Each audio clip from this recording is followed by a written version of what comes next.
Bean Soup, a cooking poem, written by Jorge Argueta, illustrated by Raphael Yachtang, read by Audrey St. Germain. For a yummy bean soup, all you need are 2 cups of beans, white, red, or black as night, a big head of garlic with fragrant cloves, white as midday, a huge onion, red, white, or yellow as the dawn, and a pot round as the moon and as deep as a little lake.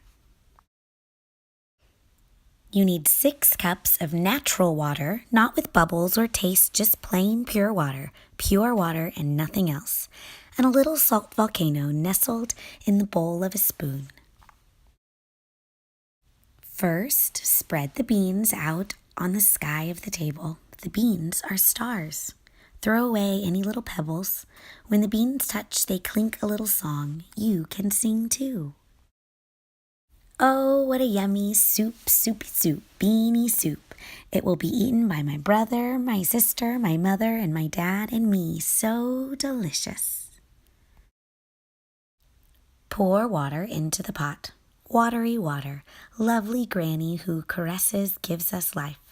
And now the beans, clean beans, throw them into the pot's lake for a swim. Carry them to the stove, smile to yourself as the little flames give the pot a hug. There you'll leave them. Don't cover them for an hour or more. The beans will foam, a foam like a cloud. Skim it off with a big spoon. The fire will dance while the beans slowly get soft. The water boils and sings. The beans dance together. The water has turned brown, the color of Mother Earth. Your house smells wonderful, like the earth after the first winter rains.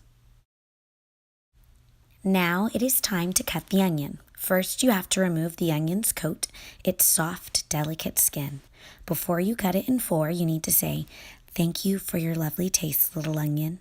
As you slowly start to chop, try not to cry because tears can make food taste sour. Garlic also comes dressed, each clove in a little white dress. One by one you peel them, saying thank you for being so tasty. Some you chop up, some you leave whole. Then it is time to add them with the onions to the brown soup lake. You add the salt, sprinkling it through your fingers as if it were rain blossoming from your hand. Stir the soup with your big spoon. Draw circles as though you were Mother Earth turning around the sun. While the soup is cooking, pick up the pebbles from the beans, the onion peel, and the garlic skin. Take them all to a tree or to your garden and bury them there so Mother Earth keeps on growing flavors. Now, at last, everything is ready. Heat the tortillas, take out the deep bowls and the spoons, decorate the table with flowers and smiles, call your mom and your dad, your brothers and your sister, and eat up the loving, lovely bean soup.